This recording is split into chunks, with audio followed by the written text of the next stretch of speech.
All right, Beth, let's go ahead and get started. Hello, everyone, and welcome to Cheers for the Middle Years with Beth Mills from Shawnee Middle School. I am Sarah Kirk, and I'm with the Oklahoma State Department of Education, and I will be the host for this session. So, just a few housekeeping items. Please make sure that your microphone is turned off so we don't disrupt the session. If you have any questions, please feel free to put them in the chat, either in the Zoom chat or in the conference platform under this session chat. I'll be checking both sections for questions as we go along, and then we should have some time for Q&A at the end. Also, whenever we are finished, please complete the session feedback form on the website, WOVA website in your agenda, and you will also receive a conference survey on March 11th. Thank you so much for joining us, and I'm going to pass it over to Beth. All right. Well, I am very excited to be here, and I'm super excited to talk about my favorite thing, which is middle school. And I did put a poll in earlier for a word cloud. I don't know how to access that right now, but hopefully you've put in your one word for how to describe middle school, and we'll see what that looks like later. And then there was another poll that starts with how we're going to start here. So please make sure that you answer those, because I'm curious to see what your answers are. So we start off with, did you choose middle school, or did middle school choose you? You know, if you've worked in this age group, you know that these are crazy, crazy years. This picture is from a t-shirt, and I don't know if you can look real closely. Don't look real closely at it though, but it is an old t-shirt that I got at some point in time. I think when I went to Nuts and Bolts for middle level education 100 years ago in Boulder, Colorado, I got that. Anyway, but it is a very special time in people's lives. Nobody ever wants to go back and repeat these grades.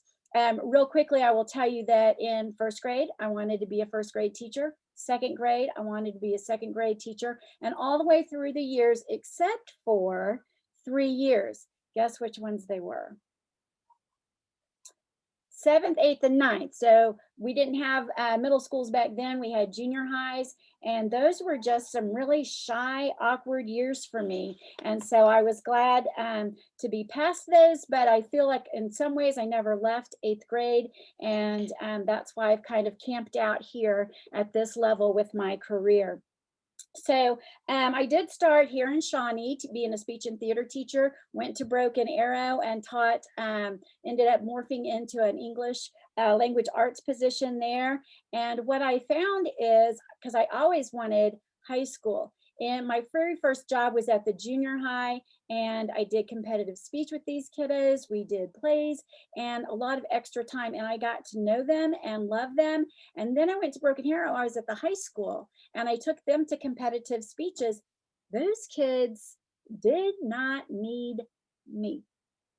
And that was quite an eye-opening thing for me, because what I found that I loved, and what is unique to this age, is that they like to hear their thoughts said out loud.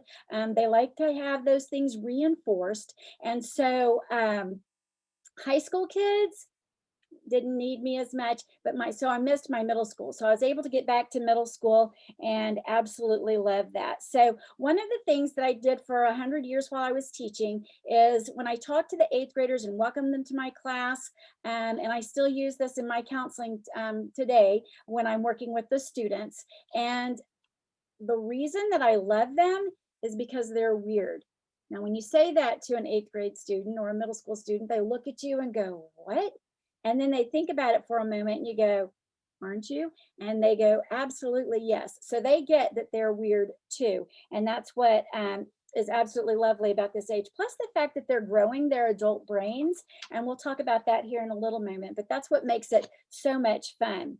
So one of the things that I firmly believe in is knowing your clientele, right? This is this we believe from American Middle Level Education. We're not going over it, so don't worry about that. But it's a chart that you can pull up. And when I first started hanging out in middle school, this we believe from the association was something a little bit different, middle level education or something like that.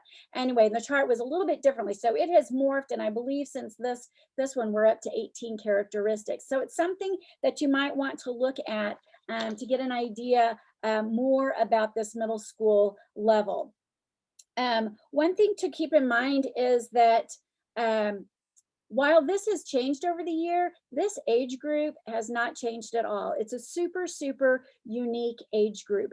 They are super needy. They are not older elementary kids. They are not younger high school kids. They've got their own little world, which is why we say cheers to the middle years, right?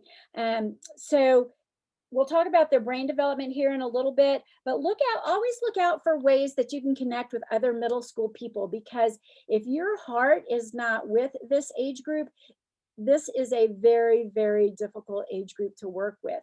If you have a passion and a heart for them, it's still hard, let's be honest, right? But the challenges and the conversations and the things that you hear them say really do bring joy. Like the speaker was speaking about a little bit ago, what are you grateful for? And the gratefulness brings joyfulness. So if you're grateful for the youth and the energy and the every day is a new day and all the challenges that come in, you can be quite joyful in this job. So please make sure that your heart's in it, right?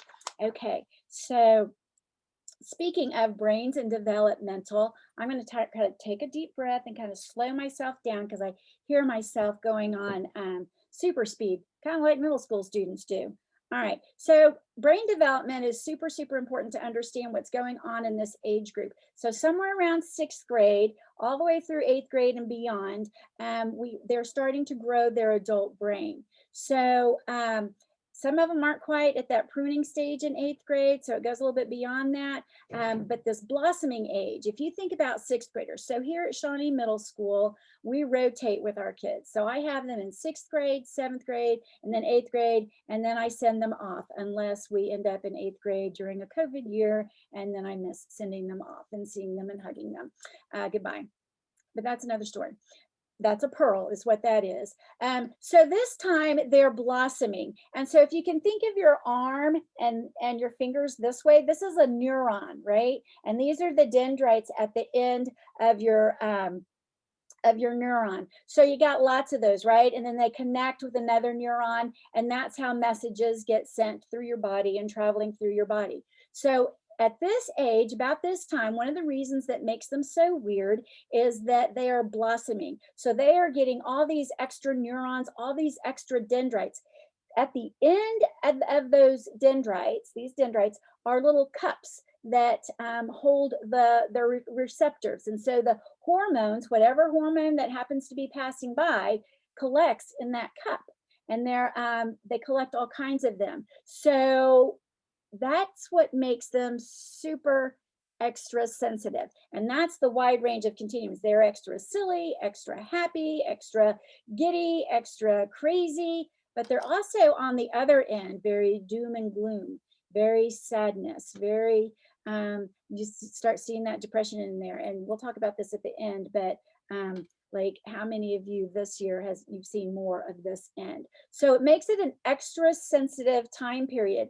Frida said this to me, and suddenly it's the end of the world, right? So that's where a lot of that girl drama comes from. I guess there's boy drama too, but mostly I'm dealing with girl drama right now. So then what happens is you have all of these extra neurons hanging out at there. We've blossomed like the spring flowers. And then as they start repeating thoughts and repeating their behaviors, those things start myelinating. So I think you could compare it to the Pearl discussion in the last thing, where the more you feed it, the more you coat it. That's what myelinating is anyway. The more you coat it, it starts getting thicker, and that transmission, that pathway sticks. So for example, someone learning how to play the violin in middle school, the more they practice, the more it's myelinated. It's a stuck pathway in their brain. They go out 100 years from now, they come back, they pick up that violin, they're able to play it and remember some of those things that they had myelinated. So it's important that we're working with our students to reinforce that behavior and reinforce those thoughts. While we're talking about myelination, some things that I want to stress is that sometimes, and this is in our counseling world, and I explain this blossoming stuff to the kids all the time. The brain is neutral. It doesn't know right from wrong, but what it does know is what you keep telling it, right? So I don't know how many of you have been out there and you remember the old tape players and the Walkmans and those kinds of things. Maybe we've got, I don't know, I can't even, MP3 players or whatever they are up here. TikToks, I don't know. Anyway, whatever that message is that's stuck in there, it keeps repeating, it keeps repeating. The brain is neutral. It doesn't know that what it's telling it is a bad idea or a bad behavior. It just knows what we tell it. So we've got to pay attention to our kiddos during this myelinating phase and like work on what's the message going in here. I'm so ugly. I'm so fat. I can't make any friends. I don't know math. I'm never going to learn math. I don't know how to write a paper. I'm a terrible writer. So all of those messages sending in there, we've got to work with our students to retrain what they're feeding into their brain. All right. So to make sure that we're that self-talk, that stinking thinking, get rid of that and feed ourselves really good internal messages. So more in the 8th grade is where we get to the pruning phase. And the pruning phase is if you don't use it, you lose it. So all of those beautiful blossoms that we had going on, those that have not been myelinated or coated and reinforced, they start being clipped away and falling off to the wayside. So that's much like pruning. And that's where they're growing their adult brain. You know, one of the strange things about this age group is they love to hear themselves say things out loud. High school students will say things out loud, but they already have an idea of where that idea is going to land or what result they're going to get. At this age group, they might be sharing things that they're hearing from their parents and repeating it. But as they get to that pruning phase, they're starting to develop their own ideas and kind of getting reinforcements. Like, how does that land with your peers? How does it land with the adults whose ear you have right now? So that's part of that pruning. That's part of their process at this age, growing that adult brain and reinforcing those. So that's what makes this age so super lovely. All right, we're gonna try this and we'll see if it works. This is one of my favorite themes that I use when working with students. You probably have already heard me say, feed your brain. Let's see if I can be successful with this. Playing it for just a moment. Well, class, it's time for music. Hear it? The brain is an object you should never ignore. So put something in where there's been nothing before. Feed your brain, feed your brain. You can use it a lot, it won't wear out easily. In fact, the more exercise it gets, the smarter you'll be. So feed your brain, feed your brain. The more you think about it, you couldn't do without it. So feed your brain, Feed your brain, yeah. Feed your brain, feed your brain. feed your brain, yeah. It's more than a handy little homework machine. It's the greatest invention anybody has seen. So feed your brain, feed your brain. So don't lie around watching TV all day. Be choosy, be careful, be a mental gourmet. Feed your brain, feed your brain. So it goes on to repeat itself from there. Whoops, I want this.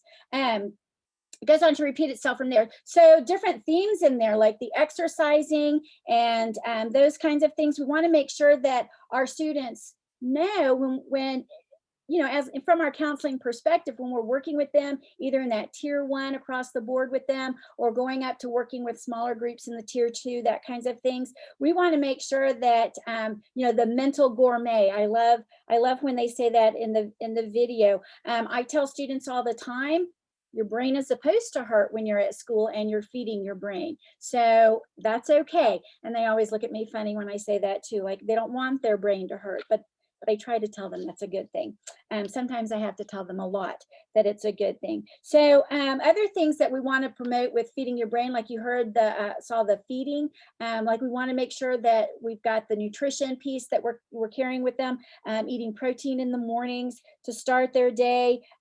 When they're exercising, that is strengthening and growing this cerebellum back in the back part of their brain. And this is especially true for ADHD kids who are a little bit behind. That physical activity, super, super good. It helps this develop, because when this gets developed, then the frontal cortex, which we know is where all that executive functioning and all that stuff is, this happens after this happens. So physical exercise helps literally to feed your brain. All right, so this is a resource that I picked up 100,000 years ago. I might have been around this business for a little while, because just so you know, this is a great thing. You can have like little signs in your office, in the hallways. 101 ways to get straight A's. I believe I got that from Scholastic. I saw it on Amazon last night when I stole this picture. My book, my cover is gone. But these are just a couple of the academic counseling helps that you can give to a student. Eating a good breakfast with protein to wake the brain up, help their brain get ready to learn during the school day. One of my favorites has always been avoiding conflicts in the morning. That's really good when you're talking to parents, because if they get all worked up in the mornings, it makes it learning and working in school a little bit more difficult. Reminding kids that there's no such thing as a no homework day. Even when they don't have homework assigned, maybe read, that kind of thing. Get a good night's sleep. 9 hours is the preferred amount of time when they're in 9th grade. So lots of times I work with students like counting backwards. Like if you're waking up at this time, what time do you need to be going to bed? And sometimes they're surprised by that. Sometimes they're already going. But the next question is, the second question is, are they on their phone? Are they playing a game? Are they watching TV? What are they doing? So finding something that would not distract them, like watching TV and working on that routine, with the night routine coming before it. Like maybe they're having a hard time winding down. Maybe they need to be taking a shower before they go to bed. I have a student I'm working with right now that her nighttime routine is to take a shower, but it's not every night. The nights that she doesn't take a shower, because we've been like tracking this, she is more anxious about the next day. The days she does take a shower, she's less anxious. So finding those routines, and then setting goals, and all kinds of wonderful things in this book.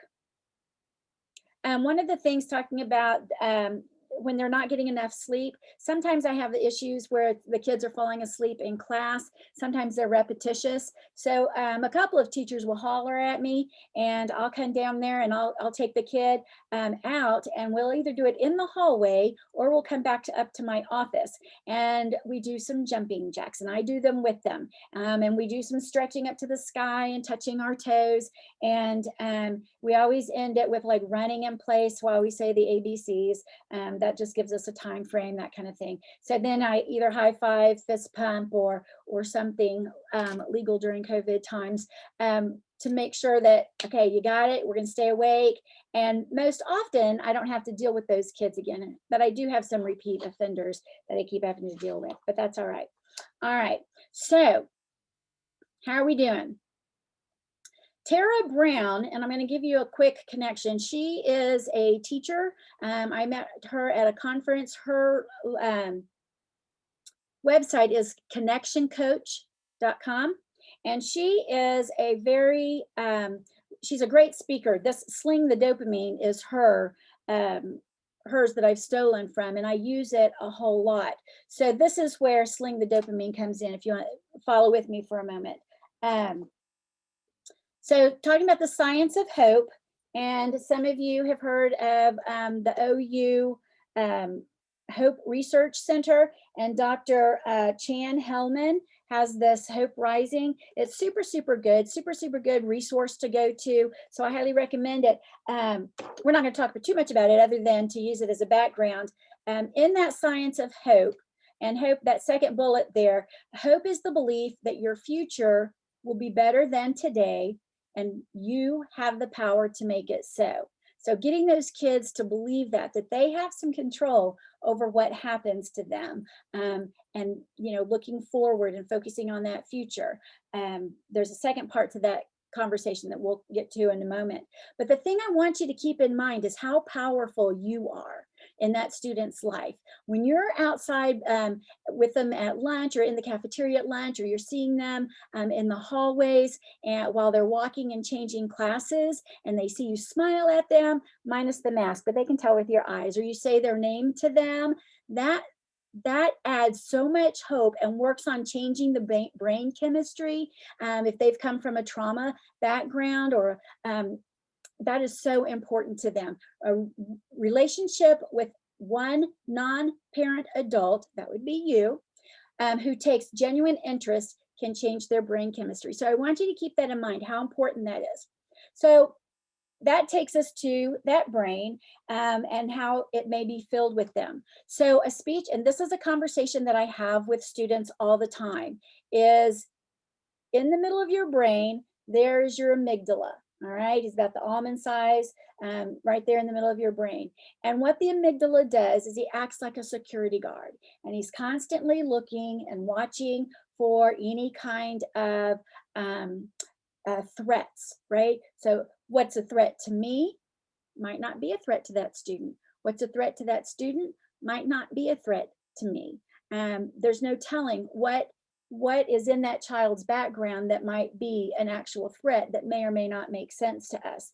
But still, that's what the amygdala does based on whatever history it's storing in there. So when it sees a threat, it's like sending out lightning bolts and hey, we've got a situation here. We need to get the body. We got to get some things in place. We've got to take care of this threat that's coming our way. And so it causes cortisol, that's that stress hormone, to fill their brain. Now, remember when we talked about how they're blossoming and all the receptor cups that are, so we got a whole bunch of cortisol hanging out there in the brain, causing that stress, right? So they might get into a fight mode if they feel threatened. They might flight, they might want to run away. And two ones that I've learned relatively recently is sometimes they freeze, and then oddly sometimes they might faint, which I've heard of once. But that freezing, like that's the shutdown in the classroom where the teacher is like, I can't get the student to do anything. They just sit there kind of zoned out. And then you bring them to your office and you visit, and suddenly they kind of start melting away, and they might share stuff with you, they might not, but you can see that physical melting away. So their brain may have felt a threat and went into that freeze mode. So the key thing that we need to do is to teach them to replace that cortisol, wash that cortisol out of their brain and fill it with dopamine. So that's the feel-good hormone, right? So we want that to fill up.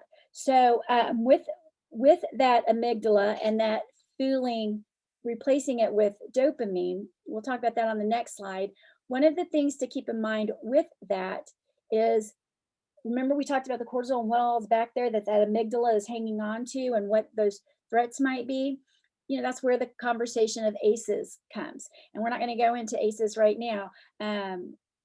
But let me know if you have some questions about it. I'll be glad to answer them later. But positive childhood experiences, PCE, that's the thing coming up. And there's a website right there that you can click on and find more information about that.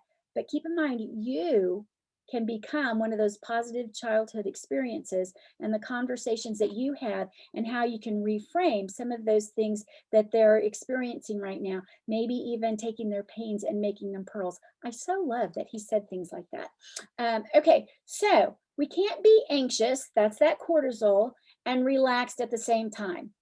Our body doesn't work that way. So here are some things that you can take with you that might be helpful when you're working with a student to help them go from that anxious to relaxed frame of mind, right? So they're in your office. So teaching them the straw breathing, and you can Google LeBron James and straw breathing, and you can see him in basketball during a basketball game, maybe sitting on the bench, and you'll see him. So we all know different breathing techniques, but this is a specific one that the kids can really relate to. And I walk them through it. You know, breathe in, 2, 3, 4, 5, hold, breathe out through the straw, 2, 3, 4, 5. So I try to do 5 of those with them at a time. And that's getting rid of the cortisol, pushing the dopamine in, right? Another tactic is coloring. The large coloring books with the big spaces, that back and forth action has a great deal of success with kiddos. Sometimes I found that sometimes kids like to come to your office and kind of camp out. So taking them on a walk and talk. So you go walk around the building, and maybe it's a good day outside and you can go walk around the parking lot or a track if you have one outside, or something like that. So you've got a couple of things going. That physical activity is helping to calm them down. You're outside, maybe that sunshine is working, but that walking by itself and not having anybody look at them because you're not doing it between classes is helping them replace that cortisol with dopamine. I've made cool off cards that are counted 1 through 4, and it kind of tells this is what a 1 is, this is what a 2 is, this is what a 3 is, and they can kind of share that with their teachers without letting them, without having to disrupt the class. I usually will, when kids are like super anxious, and it's kind of a repetitious thing, 3 things you're thankful for. Now with all of our, Canvas and all these different things, sometimes I'll let them email me or put it in the Canvas to me. Obviously journaling, and those sometimes writing it in class in my office works, sometimes just sending them off to do that. So I wanted to make sure that I gave you things that you could, tangible things that you could do and use. So here's a list of things that I have in my office that I use quite often. The beanbag chair, a weighted blanket. If you have some of those autistic kids or kids who kind of have a hard time self-regulating, sometimes sitting them in the beanbag chair, letting them cover with that blanket. I'll be honest with you, sometimes they fall asleep and I let them. I have a timer that I'll talk about in a minute, so they can see the red to know like when time's up, so they aren't in here for 700 hours during the school day. I have a padded desk. It's just a hard desktop with like a pillow on the bottom of it, so they can sit in that beanbag chair. They can sit on my couch, and maybe we're doing homework and we're cooling off, or maybe we're doing one of the 3 things you're thankful for thing. Thinking putty is super, super, super, super good. You can order all kinds of varieties of it. This is a liquid glass one, and just sitting there while we're talking together and letting the student just mess with it like this is super, very effective with getting to rain down. Just this morning, this ball of wax, and it's the picture on there. So it's a bunch of magnets that come apart, and so just messing around, sometimes they drop them on the floor and they have to go find them. But there's a book that comes with it that has different things they can design. That's super, super good. So those are some things that I highly recommend, and they're highly effective. I've used them less this year with, all the COVID thing, but I've been pulling them out more often. I have a poster of celebrities that have ADHD. Some of them go back to Abraham Lincoln and Albert Einstein. Michael Phelps is on there. Michael Jordan is on there. So it's really pretty interesting to have that conversation with them too. And that's a nice lead into this slide. So ADHD is a whole different presentation, but some of the things that I've pulled from that I've learned from my own son has been very helpful, not just with ADHD students. And there's so many other things out there that mimic ADHD, the more that they're learning about mental health stuff. So these mantras super, super are good with our middle school students. And I'll tell you this too, during this COVID time and being out of school last year for as long as they have been, and having kids go to virtual, come back to virtual. Shawnee's been pretty good about being in person, but we've also given kids the opportunity to be virtual. And it's just been a choppy year. Some days in school, some kids have been able to choose in school, out of school, in school, out of school. So I think for the next several years, we're going to have some things to clean up, some pearls, so to speak, to create and to grow. And I think these mantras will be super effective in keeping that in mind, sharing it with the teachers in the classrooms, and when you're talking to those parents and letting them know some of these things. So what they need is firm yet nurturing teachers, counselors, parents. You know, these are the guidelines, these are the rules, this is how we're going to do this, but not getting in that power struggle, right? Because once you get into that power struggle, you know, and everybody's got the cortisol that we gotta like rein back in. So firm yet nurturing. The other thing too is immediate and meaningful consequences. So sometimes a student being grounded for a week, oh no, then they do another thing. So now they're grounded for 2 weeks, holy cow. And the parents are like, I can't figure it out. It's nothing I'm doing is working, because that grounding isn't working. They're sending them to the room. Maybe all the toys are in the room, and we got to rein that in. But what is that kid's currency? What is it that's important to him? Oh, the phone. Hand me your phone. Hand me your phone.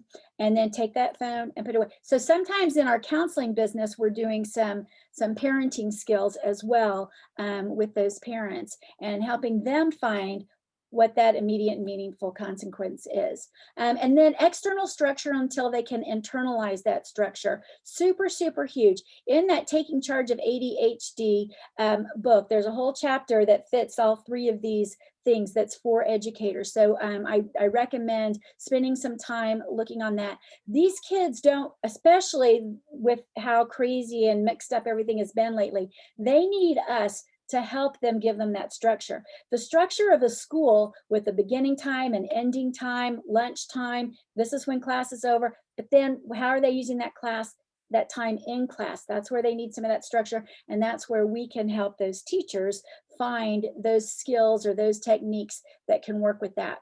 One of the things that I love about middle school is these kids, you know, they're starting to grow those adult brains. And so with those adult brains, and that extra sensitive everything, we want to use these middle years to figure out what works and what doesn't work for these kiddos, so that when we send them off to the high school, they're good to go.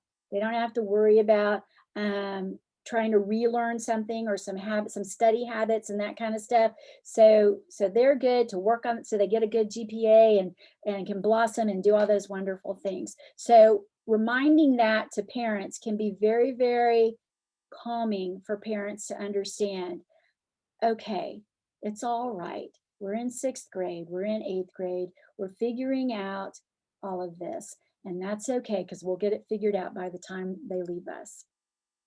I'm going to skip over this one right now, other than to say high expectations, keeping those kids with the high expectations, and listening to them and trusting that they have good problem solving skills, or you work with them and guide them with those problem solving skills and give them those opportunities to shine. The butterfly lesson, you know, because sometimes life is difficult. Sometimes we have pain in our lives. Well, the butterfly lesson is one of those ways to help those pearls come out. And I tell kids about this too. So there was this man, and he saw a butterfly, a cocoon down on the ground or on a tree. He sees this butterfly trying to poke through and coming through that cocoon. And oh, that butterfly was just struggling.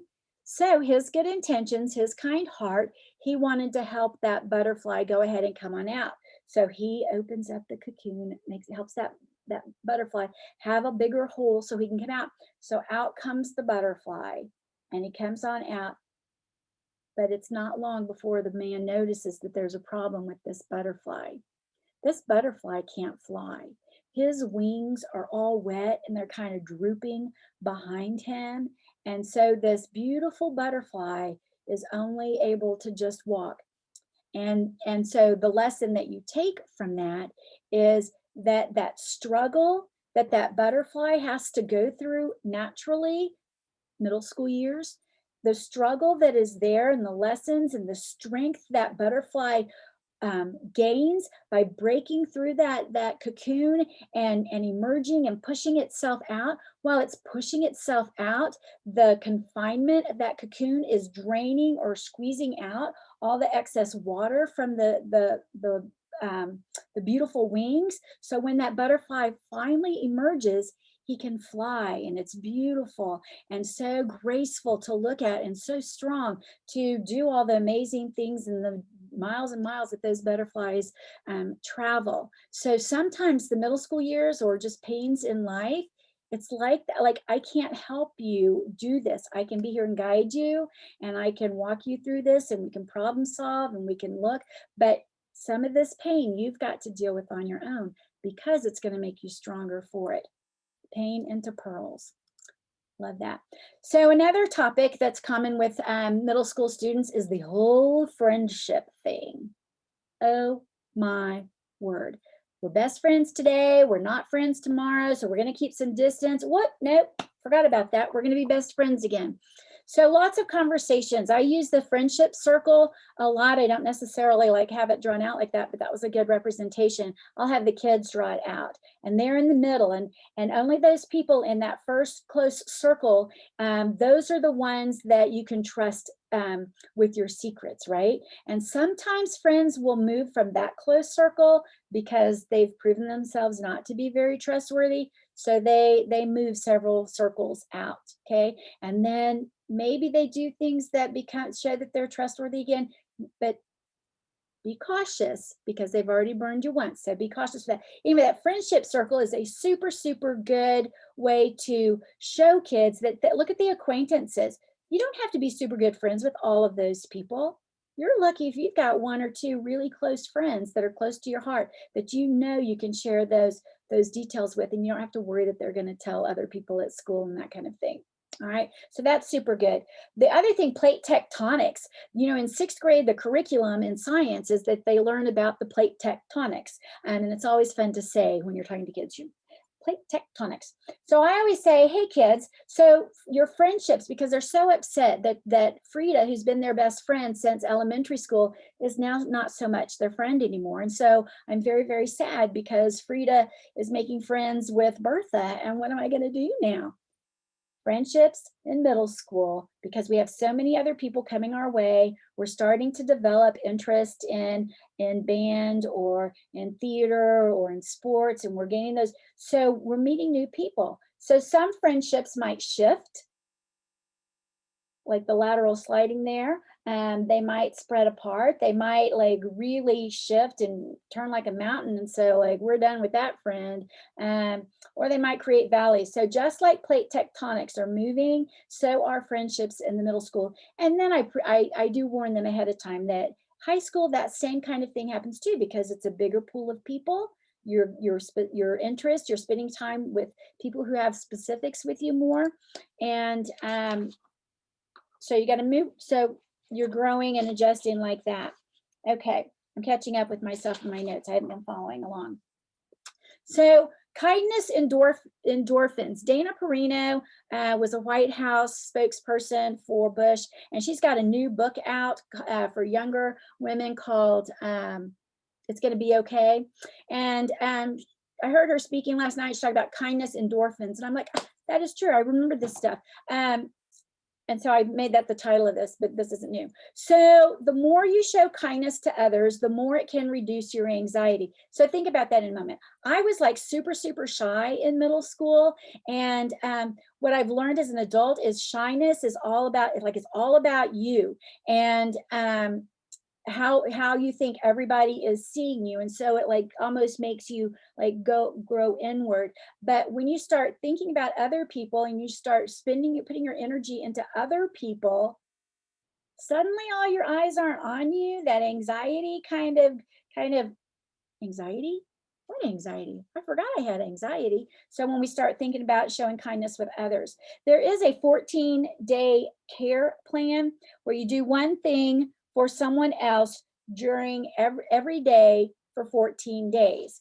And I've done that with a couple of kids, and I try to have them write it. They tend to doesn't tend to last for 14 days, but they get the idea, and their focus is not on them anymore. It's on other people, and it makes a huge difference. So I don't know how many of you know the Columbine shooting in Colorado. Rachel Joy Scott was one of the young women that was shot in that, and she's got some excellent books out there. There's some excellent lessons out there. But one of the things that she says is you never know how far one single act of kindness will reach. And so lots of times I'll talk about grandmother Willow in Pocahontas, where she's talking to Pocahontas, and she's got the big old willow leaves, and the water is super still right in front of it. And so she reaches her leaves down and touches the water, and you see the ripples, right?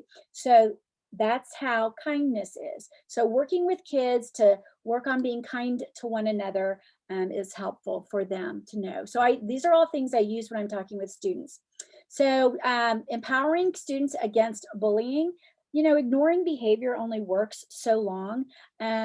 Sometimes you can't always ignore it, and you've got to do something different. So one of the things that I teach the kids, and it's really effective, not so much that they always do this, but they know they can do it if they need to do it. So you're in the hallway, a student bumps you, and it's a kid who's been doing this a lot. So you put your books down, or if you're in class, put your books down, put your hands up like this, and you say, stop.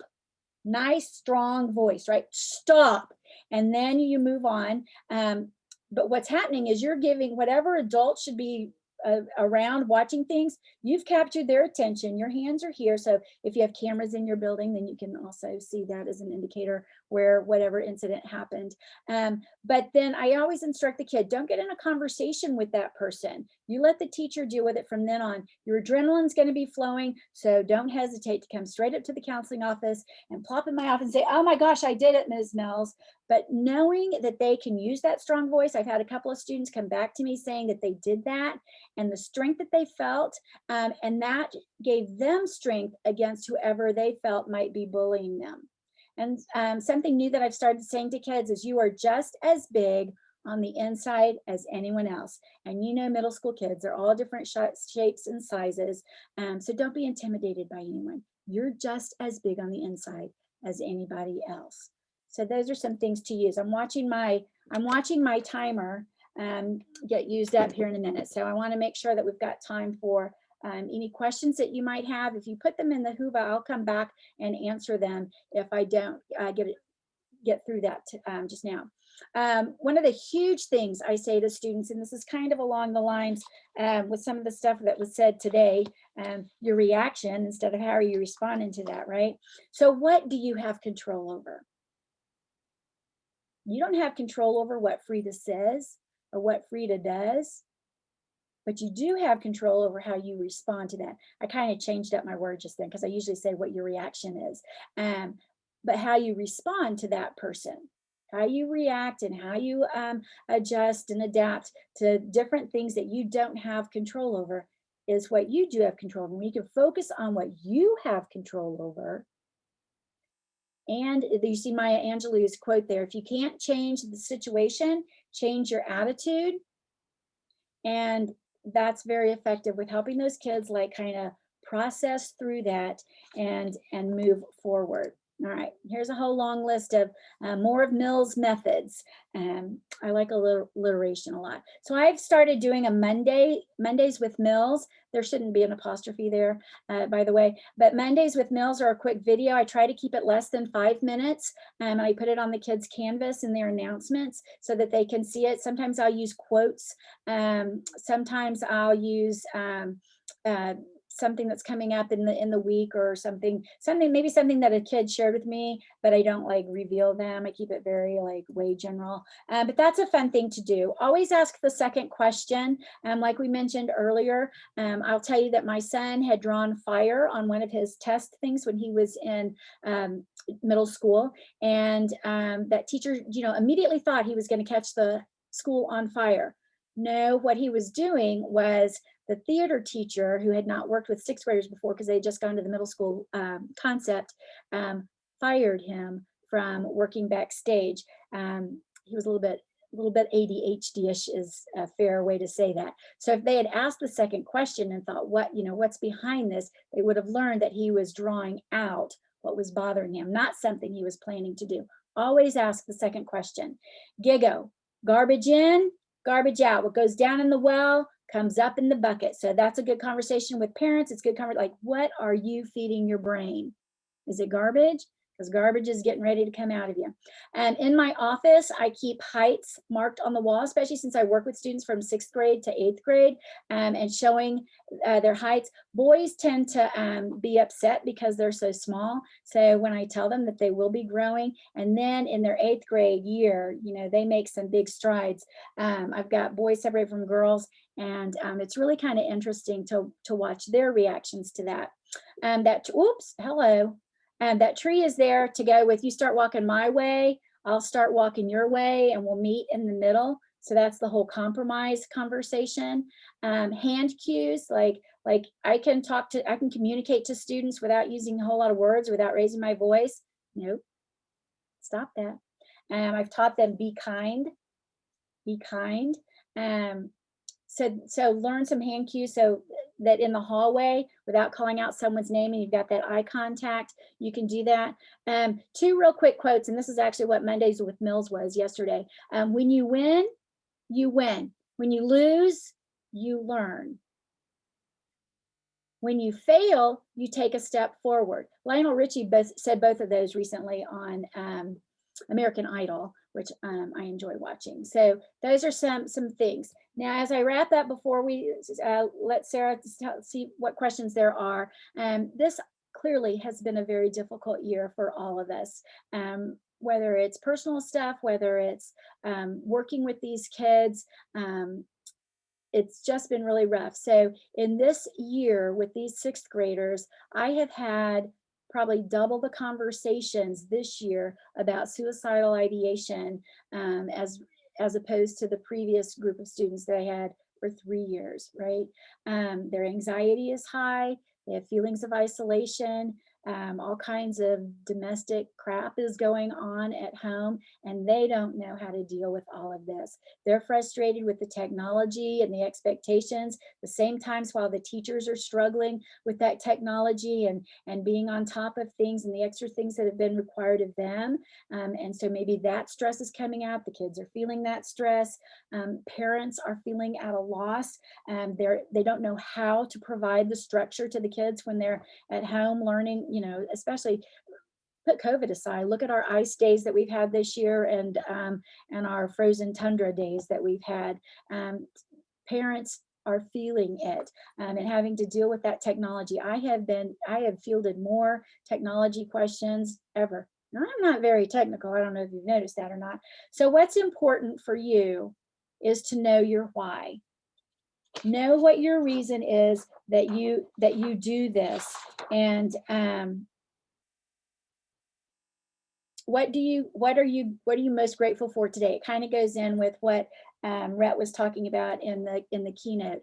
When you know your why and you have a love and a passion for what you do, all the difficult stuff is easier. It's more manageable.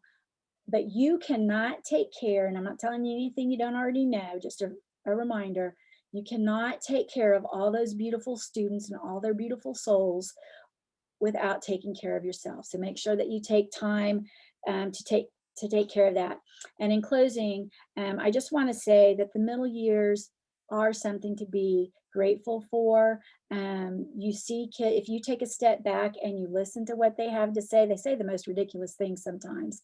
And so you can just enjoy being that age again and being young with all that energy if you just take a step back and listen to them and enjoy these young people. They need to have someone, they need to have a person, and you are that person for them. And remember the one non-adult and how that inspires hope and it can change their brain chemistry. So all that to say, cheers for the middle years. Thank you so very much for attending this session today. And if we've got, maybe 2-3 minutes, if that, Sarah, what questions might we have? Well, thank you, Beth. That was wonderful. I loved all of your great ideas. We did have a question. I believe it was your slide about child and adolescent protective factors with the tied to trauma. Someone had asked if we could go back to that, wanting to know what that link was. Oh, yes, yes, yes. It's, sure we can. Let's do this. It's child and adolescent. Let me see where I have it. childandadolescent.org There we go. /positive-childhood-experiences/ Great. Thank you. You are very welcome. Yeah, and then Tara Brown is at connectioncoach.com. Yeah. Great. Well, I don't see any other questions. We had a comment that Rachel's challenge is the best, and several comments about your great session and thanking you. And I do think we're out of time. So unless anyone has anything else, thank you, Beth, and thank you all for being here. And we will see you in the next session. All right. Thank you, Sarah. Thank you, everyone. Thank you, Beth. You did wonderful. Thank you.